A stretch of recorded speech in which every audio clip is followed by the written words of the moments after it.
Hey everyone, and thanks for jumping back into the Macroverse.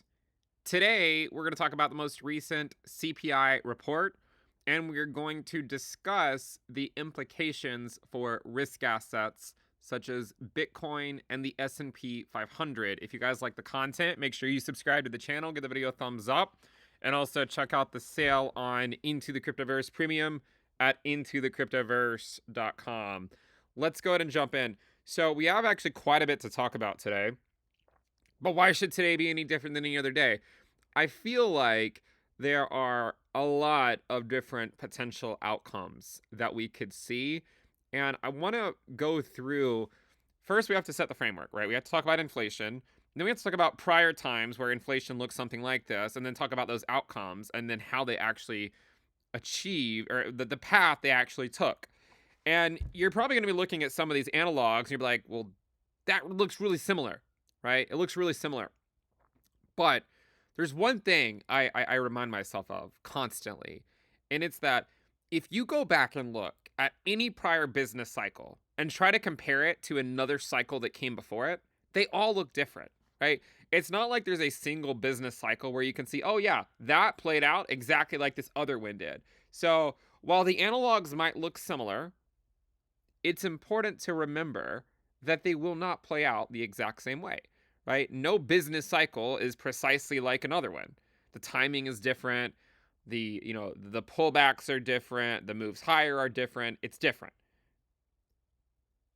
So I want people to be aware of that, right? We're not going into this thinking, all right, it's going to play out like, how it did in 1970 or in 1940 or in 2000 or in 2008 or 2020, right?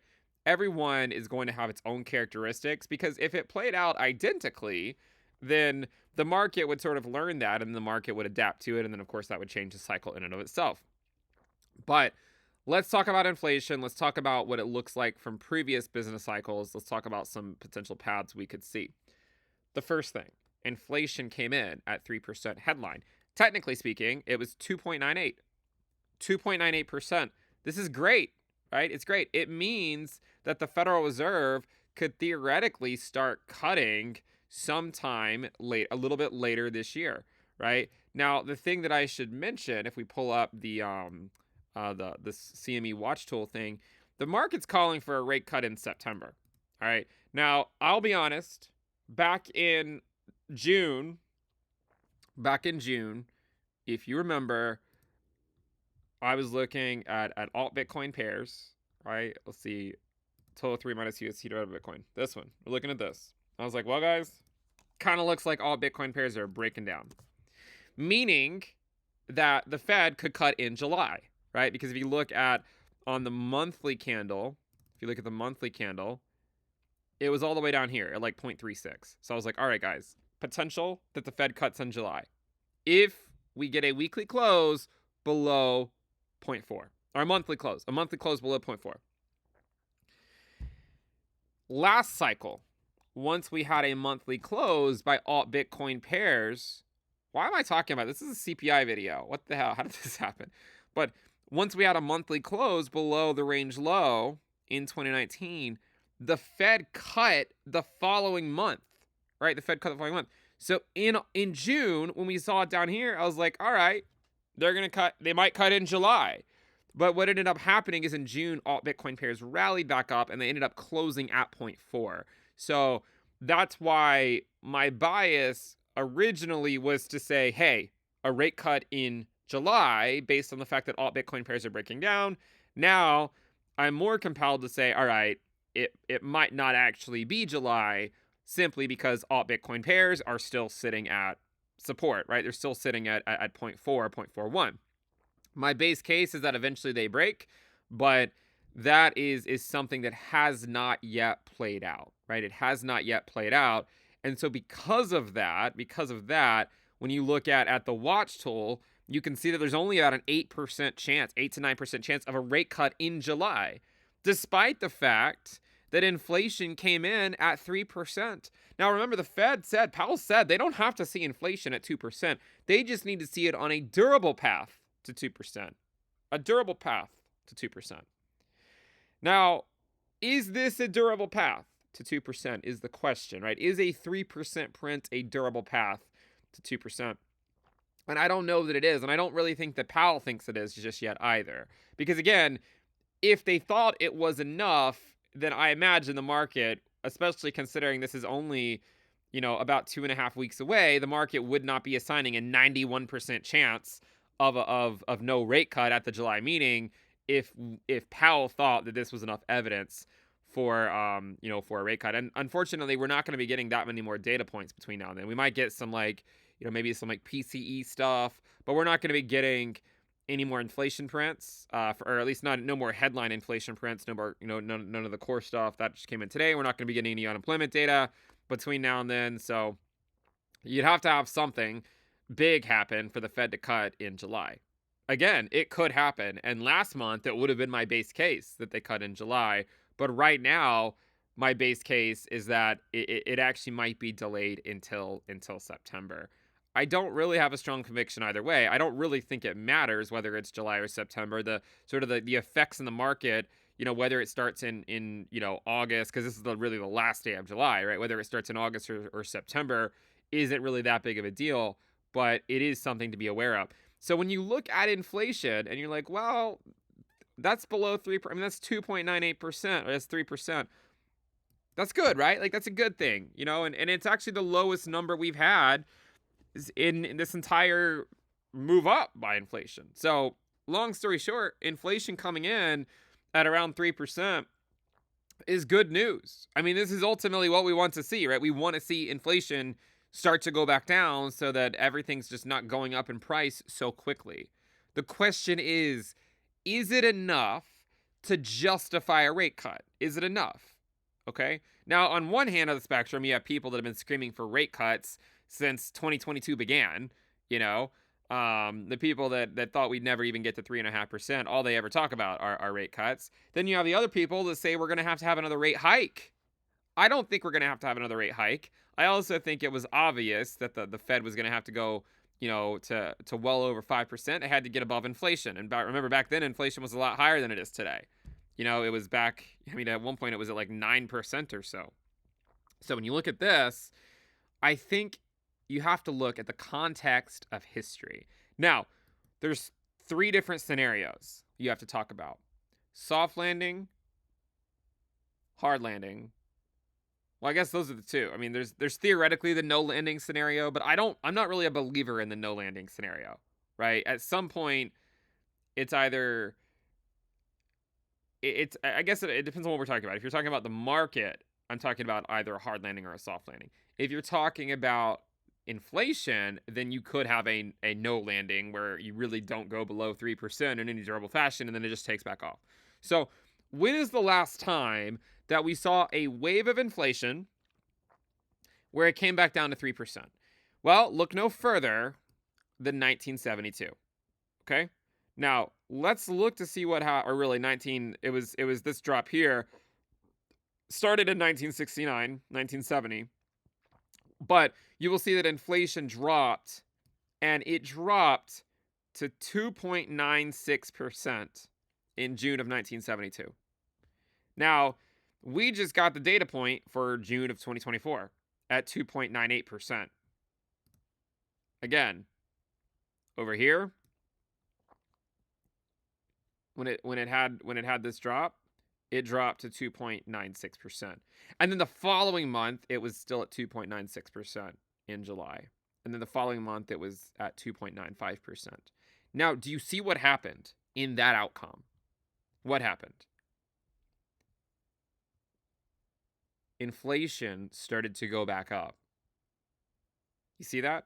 It started to go back up into the end of the year.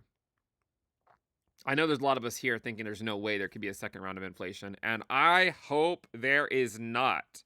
But with that said, we can't ignore one potential path that history shows us is possible to happen, right? It's possible that you get something that causes the yield curve to uninvert, everyone gets spooked, and they just turn the money printer back on well before they should, and instead of seeing inflation drop to where we want it to go to 2%, it just starts to go back up. And what happened back then is that the S&P it kind of topped out in the summer months, right? Like June, July, August. Not topped out, but I mean it just didn't go anywhere, right? It slowly went higher, but it didn't really go anywhere. And then it had one final move, October, November, December, right? One final move. And then we had a big drop where the S&P put in a new low over the next year and a half, or almost 2 years, right? From January 1973 until October of 1974. And the reason why it did this is because we got a second round of inflation. You see, we got a second round of inflation because we did not follow through. We did not follow through and keep interest rates high for long enough to really slow the economy down. And you see, we paid the price for it. We had the consequences for it. You ever think about how, like, when you're, if you're talking to, like your grandparents, um, or even your parents, and they might be saying, well, back in my day, back, in the 1960s or 1950s or whatever, the price of this was that, right? Like the price of milk was so cheap, the gas was so cheap, everything was so much cheaper than it is today. You can look at the chart and see why. Look at what happened in the 1970s. So you had 3 rounds of inflation. Think about how much more expensive things are today compared to 4 years ago. Think about if you had to do that 2 more cycles of higher and higher inflationary prints. That is why you have people from like the 1960s that talk about how cheap things were and how expensive things are today, because they had to live through this. If you were a millennial, I was born in 1990. If you're a millennial, then you didn't, you just kind of, this is all you knew. You just knew these higher prices. You weren't sort of witness to these lower prices. But now that us millennials are sort of, coming into sort of the prime years, we're starting to see, all right, well, inflation really sucks. And we really don't want it to come back again, at least not anytime soon. So if the Fed cuts in July, which I don't really think they're going to do, but if they do, then there is a higher risk, potentially, of this happening, right? Of just, the market liking it in the short term for maybe about 3 to 4 months, or maybe through the end of the year, early January. But then the market starts to sense, oh, now we're just going to have another round of inflation because the Fed was unwilling to do what needed to be done. That is one example where you could see the S&P play out like that. Now, in that scenario, I would have to imagine that the Bitcoin would follow suit, and then you would end up getting a left translated peak. Something like that could happen. It is what it is. And the longer I've been in doing this, I mean, you have to trade what the market gives you, not the market that you want. Okay? And so that is an outcome to be aware of. Does Bitcoin get a Q4 rally kind of like it did after the summer lull of 2023? If you guys remember, in 2023, Bitcoin it's almost an identical setup in the sense that, like, even on the monthly candles, it looks really similar. You see it? I mean, like a red, a green. These are monthly candles. Red. So green, red, green. Then here, green, red, green. And then red, red, green. Red, red. What if the next one's green in August, but maybe it puts in a slightly lower low? And then it just takes off in gearing up for Q4. Something like that could happen. Now, if it does do that, it would raise the probability of a left translated peak. However, there's also a chance where the summer lull extends into Q4 like it did in 2019 when rate cuts arrived.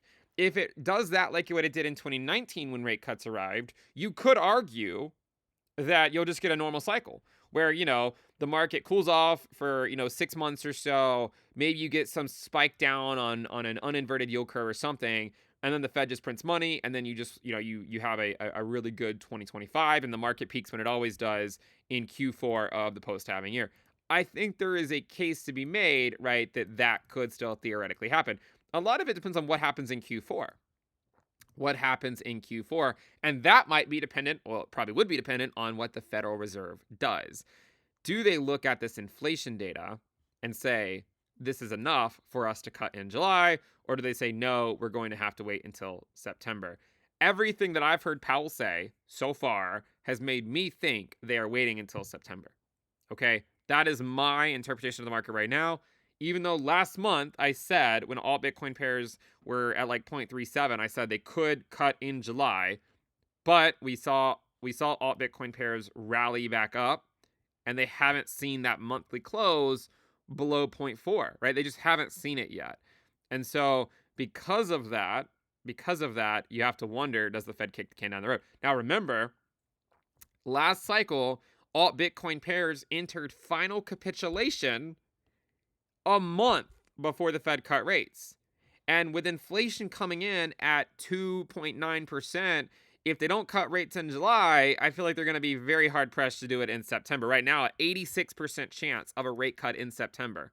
Now, if the Fed cuts rates in September and it plays out like 2019, then that would imply that all Bitcoin pairs finally break down 1 month before September, which of course would be August, and it would imply that ETH Bitcoin breaks down the month the Fed cuts rates, which would be September. That's what happened last cycle. So when you look at inflation and you see it come back down to 2.98%, you have to go back and see, when was the last time this happened? And guess what? It was 1972. In the summer of 1972, the same time frame where we are now. It would be foolish to deny the similarities. Going just below 3% in the summer of an election year. And then this happens. And you could see it playing out, right? It's not that hard to imagine. You know, everyone celebrates all the battles against the SEC that have been won. Like the SEC just keeps taking one loss after another with the Cryptoverse. Crypto keeps winning against the SEC. So that's one. You also have a ton of other things that could happen. And then we're like, oh, we're in this sort of nirvana state. But then, oh crap, we have to deal with another round of inflation because we were unable to tame the animal spirits. Is it 1972? That's one example. It looks pretty convincing. But I could also show you something equally convincing that is not 1972. And the reason is because the reason that the market, look, if everyone's looking at this chart and it's priced in, right? If you believe in sort of if it's data that's available, right? If efficient market hypothesis, which I don't even know if I fully believe in, but if you believe in it and you're looking at this, and this would already have been priced in. So then why hasn't it been priced in? Because there's no guarantee you get a second round of inflation. Let's roll back the clock. 30 years before the 1970s. Let's go look at the 1940s. Now, the 1940s are interesting because that's also coming out of a period of high inflation, right? Let's go look at this. So we're going to look at the U.S. inflation rate year over year. Now, look at this chart. And in the 1940s, you can see that they also had different rounds of, this is the 1930s, but you can see that they had different level, rounds of inflation. But guess what? They also had some deflationary crashes where the inflation rate actually went deflationary for periods of time. So one example, I don't know if it actually went deflationary over here. Perhaps we could zoom in and see like what it actually came in at. Sorry, I need to flip this over to, no, I think that's right. It looks like, let me get rid of the bull market support band. Okay. So let me merge all these scales into one, and then we're just going to see where this came in at. It looks like it was right around 0, maybe negative 0.01 or something, right? But really close, right? Really close.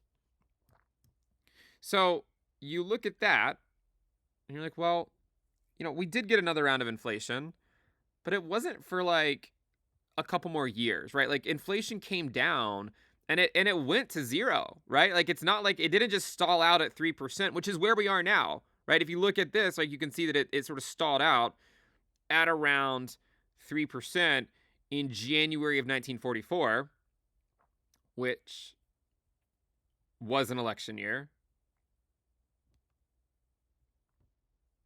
But then by the summer, it had dropped all the way down to 0. But that's not what I'm talking about. I'm talking about this one. And the reason I'm talking about this one is because this was post-World War II. The reason why we talk about this is because post-World War II, we were living in a world where all this money had been printed to help finance the war. So we were dealing with this huge spike in inflation. And by the summer of 1948, the election year, inflation had dropped, to around 7 to 9%. Now, that might sound kind of ridiculous, a drop to 7 to 9%. You have to understand that if we calculated inflation today the same way we calculated it back in, 1947, then it would have gone a lot higher, right? It's just they changed the definition, or they changed the way they calculated it, so the peak wasn't as high. That's why when you think about like the prices of things, and you're like, and they tell you that inflation's only X amount, but in some sectors you see it's gone up a lot more. Like the way they calculate it in the 1940s was actually quite a bit different than the way they calculate it now. But what you can see is that we ended up having a deflationary crash that really started in the summer of 1948. You can see that in July 1948, inflation started to roll over, and then it crashed for 1 year. And we had a deflationary crash. And you could look at this. Guess what the market did during that time? In that time, the market, the S&P 500, did not actually rally in Q4 of that year, I believe. If you look at it right here, you can see the market, the S&P, actually went down in Q4 of that year, and it basically went down to the prior lows that it had set. Now, obviously, this cycle looks different than 1946 to 1949 because we actually put in new highs, whereas back over here we did not. But you can see that that deflationary crash caused the market to go down in Q4 instead of up. So if we get a second round of inflation because the Fed pivots too soon, then you could see a Q4 rally, but maybe we pay the price for it in 2025, 2026. If the Fed stays the course long enough to get the job done and not risking another round of inflation, then maybe you could get a soft landing. Or if they stay the course too long, then perhaps you get a deflationary crash. Now, a deflationary crash would obviously not be very fun for the markets, but there's also some elements of deflation that would actually be quite nice, like, seeing prices come back down, which is not something that often happens and probably shouldn't be a base case because, it's not like it's that frequent where you actually see prices come back down. So I want you to think about this for a minute, okay? Look at the S&P 500 right now. I'm trying to actually pull it up. Let's look at the S&P 500 right now.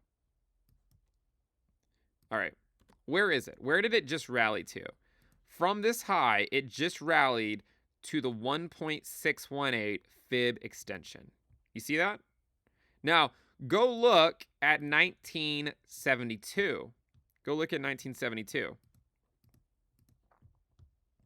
Remember we were talking about that earlier?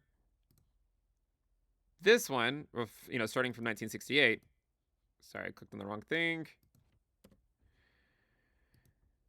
We're going to go here.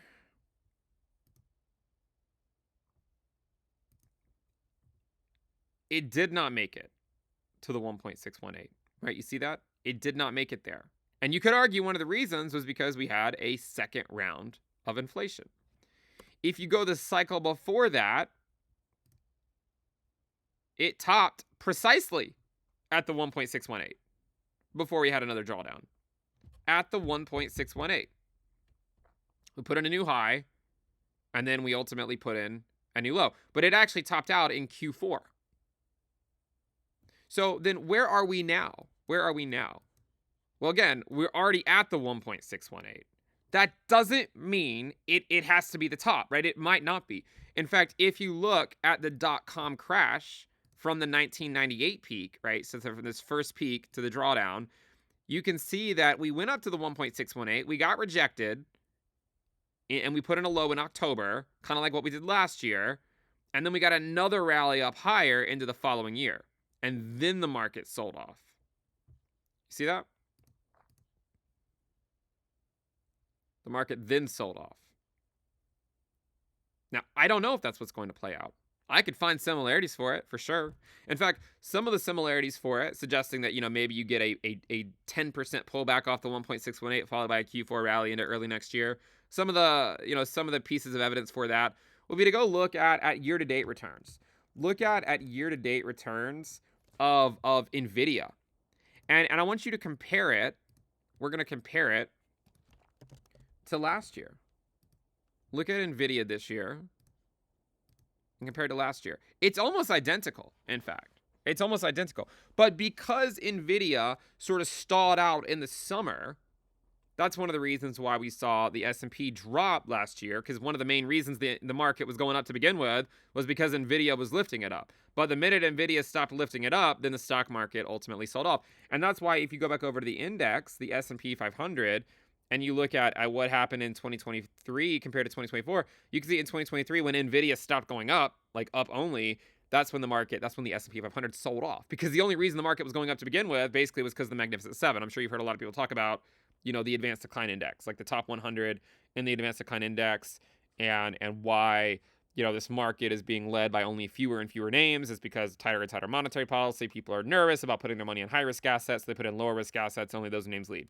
So if the S&P falls into October, like last year, then maybe you do get a Q4 bounce, very similar to 1972.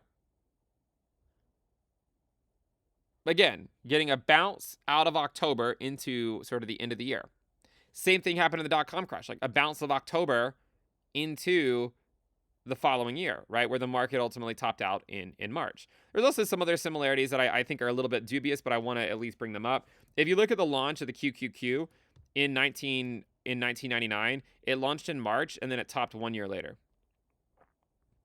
Launched in March and it launched at 48. And then the low in August was 52.9.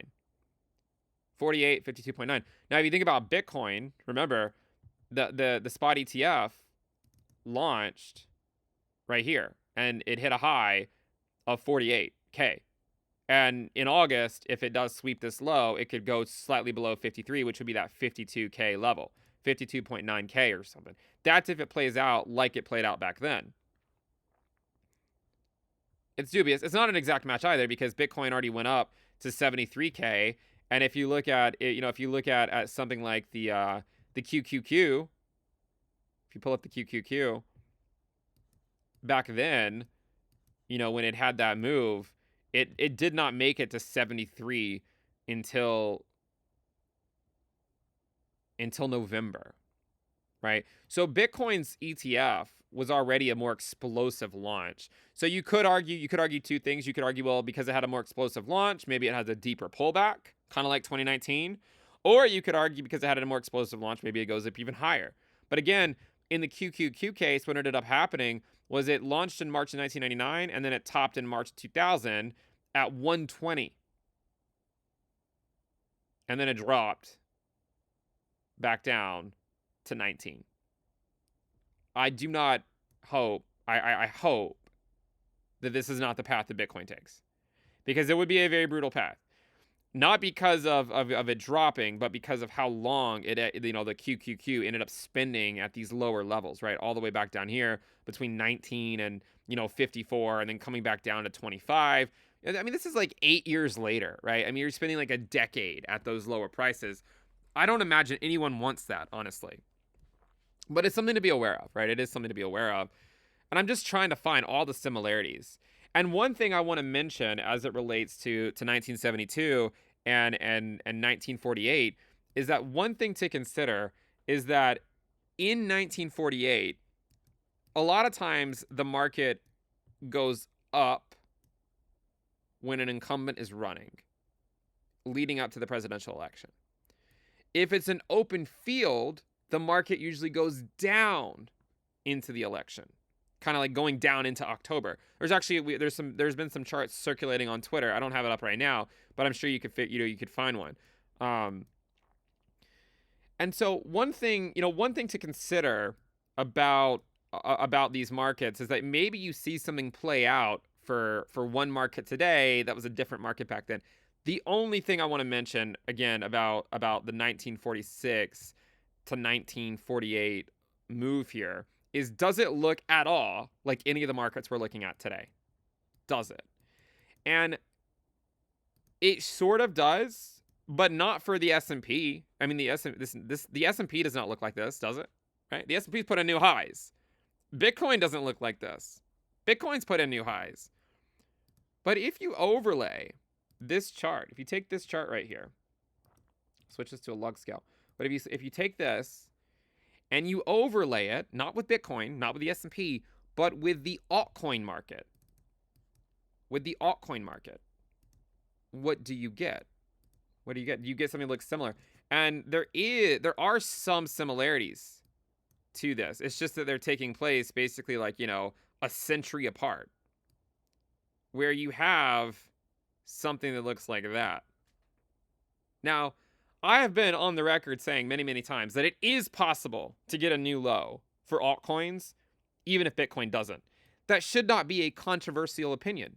Last cycle, altcoins put in a new low in the halving year, even when Bitcoin and Ethereum did not. Altcoins did put in a new low, right? So I wonder, I do wonder sometimes, like, are we witnessing this play out where you're getting this 2019 style bleed by altcoins, very similar to what happened back over here, right? Very, very similar to what happened back over there.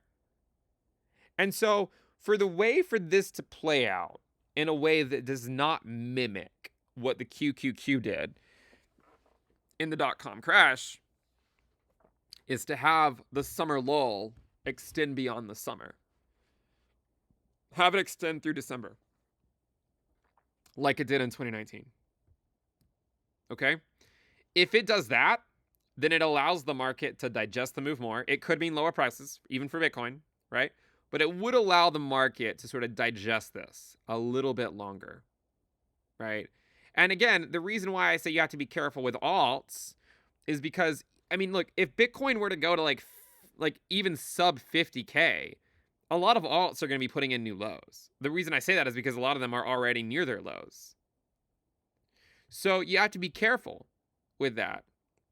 Now, I don't know if this is going to play out or not.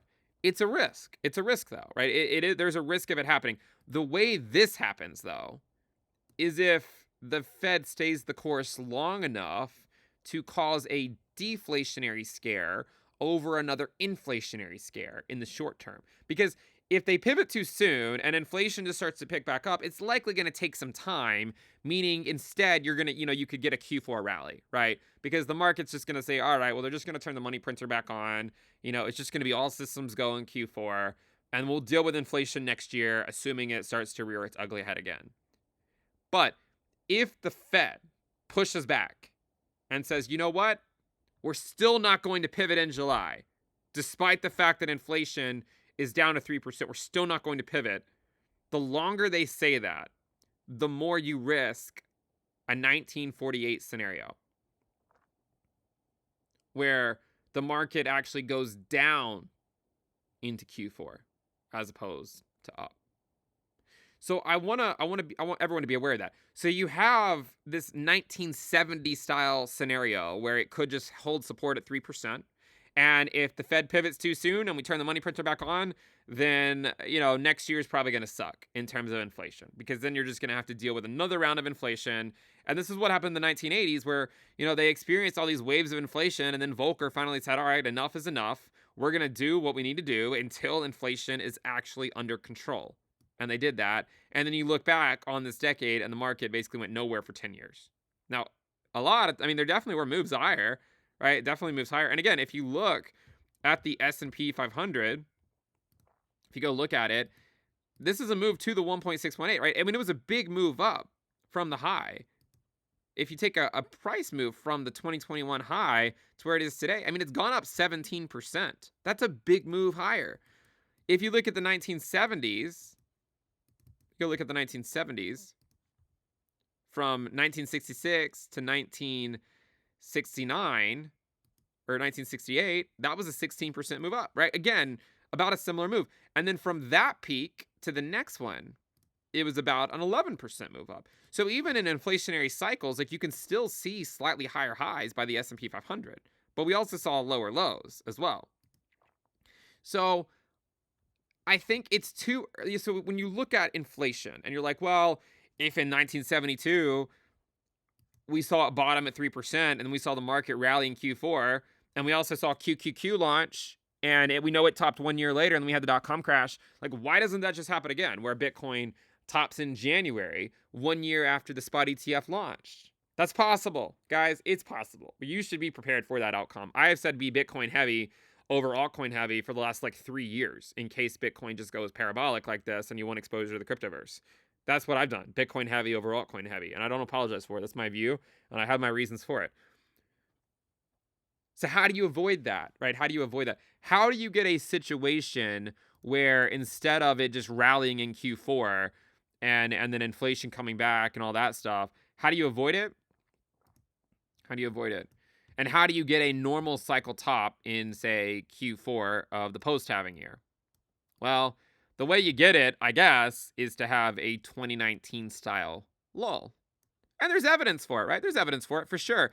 And some of that evidence is things we've talked about relentlessly, right? The idea that last cycle, the mid-cycle top for Bitcoin occurred when gold broke out, right? That's when it occurred. If you look at last cycle, gold broke out right here in 2019. That's what marked the mid-cycle top for Bitcoin before it entered into a 9-month downtrend. And if you look at it this cycle, gold broke out right here in March, right around the time that Bitcoin hit its local top at around 73K. So perhaps it is like 2019 and perhaps the summer lull extends into Q4. But the problem right now is that there's no way to know if Q4 is going to go up or if Q4 is going to be down. And the reason why there's no way to know it is because we don't know what inflation's going to do between now and then. And because we don't know what inflation's going to do, we don't know what the Fed's reaction function is going to be. Imagine they don't cut in September, right? Imagine we get another bad inflation print and then they cut in November or something, right? The longer they take, the more they risk a deflationary crash. The sooner they cut, the more they risk a second round of inflation. Do you see both examples where you have one example where you had a second wave higher in the 1970s, and then in the 1940s, you had a deflationary crash? Do you see how difficult it is to manufacture, to engineer a soft landing where we just go into that 2% level and stay there? It's really, really, really difficult. You can see the similarity. I mean, like look at Total 3. It looks really similar to 2019 in the sense that, and others actually already is playing this out. Like look at Total 3. You see how in 2019 it rallied up, got a low, and then bounced higher and then came back down? It kind of looks like maybe it's doing the same thing, right? It put in a low, it went up, and it's just slowly fading back down. If you're not sure if it's going to get back down here, look at others. Others is already back down there almost, right? Look at it. It's almost back down to the same level, kind of the same thing that happened in 2019. You see that? It's almost an identical move. So if Q4 is down for Bitcoin and for S&P, then others would likely not go anywhere except maybe a slight downtrend that it tries to get support at. Now, of course, in last cycle, we ended up going below it because we had a recession. And so I would say that if we get a recession, then others will likely go below, 180 billion or so, which is where this support is. Well, no, I guess it's technically at 174 billion. Yeah, a recession likely means others goes below that. No recession could mean that it holds support at that level and you get a soft landing. Last cycle, you could argue that this is what a soft landing looked like. You could argue that's what a soft landing looked like. Maybe this cycle we could argue this is what a soft landing would look like, where it just kind of comes back in and settles, at around 170 billion or so. If that's the case, you might be wondering, well, Well, where's the rest of the Bitcoin dominance move going to come from if others is already near these lows? As I just said, higher market cap alts still have more to give back, right? In order to get back down to that level, right? That's how you get there. The higher market cap alts give it back. And so too, Ethereum gives it, going back to Bitcoin. Again, if the collapse of ETH Bitcoin does occur, it probably doesn't occur until the month the Fed cuts rates, whether that's July, September, whatever. I don't know when, but that's probably what I guess. And again, with the spot ETF for Ethereum on deck, again, that's going to be a tailwind for ETH in the short term. But again, it still hasn't happened yet. So, with inflation, it's a tricky scenario. And if you look at core inflation, it actually has looked pretty good, right? It's just continuing to slowly trend down. Now it's at 3.28%. It's moving in the right direction. And if you look at the contributions per category, this is kind of where it gets really interesting, because then you can go through and you can look at, at food and beverage, and you can see that it actually went up, right? Which is not something you really want to see. I mean, maybe if it just levels out here, that'd be okay. But it actually went up, and that was the first time it had actually seen an increase since August of 2022. So, it's not the best sign, but if you look at housing had a nice drop from 2.03% to 1.95%. And obviously housing has a big weight component to it. And so that's one reason why we saw inflation come down, even though things like food and beverage went up. Apparel dropped slightly. Transportation dropped. Medical care went up again. Recreation dropped a little bit from 0.073 to 0.072. Education and communication, 0.0408. This is the contribution per category, right? Of the overall thing. I mean, I guess this is the contribution into 3%. Let's just look at it per category. This might actually be a little bit more informative, because these might actually make a little bit more sense in terms of like what the actual inflation reading is. So if you look at it like this, headline inflation, right? I mean, it just dropped to 3%. So food and beverage went up to 2.2%. So it's a little bit back above it's above 2%. Housing dropped from 4.56 to 4.38. Apparel dropped from 0.8 to 0.765. Transportation dropped from 2.74 back to 1.23. That's a good sign. Medical care went up. Recreation dropped a little from 1.36 to 1.33. Education and communication went up from 0.5 to 0.7. And then other goods and services. This is one that I'm not too happy with, because that actually, it went back up to over 4%. And, this is one that's taken a lot longer to fade to the downside. And you just don't really want to see it go up, especially if you're wanting to see things kind of come back into that 2% level. So this is really where I would argue we stand with the market. I would say this: Q4 is completely open for anything to happen. In the meantime, what you're likely going to see with things like Bitcoin, you're likely going to see Bitcoin in August potentially rally back up to its bull market support band and try to test that, right? Kind of like it did in 2019, where it fell below, consolidated for about a month, and then it had to rally back up, and then it got rejected and put in a new low. So at the very least, you're probably going to see something like that happen in the next couple of months. And then whether it gets above it or not is going to be dependent on, all this macro data and what the Fed's ultimately doing. Now, where it really becomes important is if you do get a rejection and we go lower, then in October is where things start to open up. Because on the second test in 2019, Bitcoin got through. And then we had a recession. So that's what I would look for. If Bitcoin rallies back up to the bull market support band in August and it gets rejected and we go back down in September, does it then rally back up in October? And if so, does it get above it, or do you get some type of deflationary trend in the market that the market starts to get spooked about in the short term, and therefore it sells off? So I think the question really about whether the market goes up in Q4 or not, it's going to depend on, does inflation start to go back up? If inflation starts to go back up slowly, you could argue there's a higher chance of a Q4 rally. if inflation starts to keeps going down and starts to go down aggressively, kind of like it did in 1948, then maybe you see Q4 the market for Q4 be down. The other thing, remember, is if there's an open field in the presidential election, which again, I mean, I'm not going to get into politics, but there's a lot of data, just from a data perspective. When it's an open field, the market doesn't like that because there's more uncertainty, and therefore the market goes down into the election when there's an open field. If the incumbent is running and it's not an open field, then the market generally goes up into the election. So that's kind of where we are, guys, and that's sort of the inflation print for today, the inflation topic. We also covered, of course, Bitcoin and altcoins and all that good stuff. So make sure you guys subscribe, give the video a thumbs up, and again, check out the sale on Into the Cryptoverse Premium at intothecryptoverse.com. I'll see you guys next time. Bye.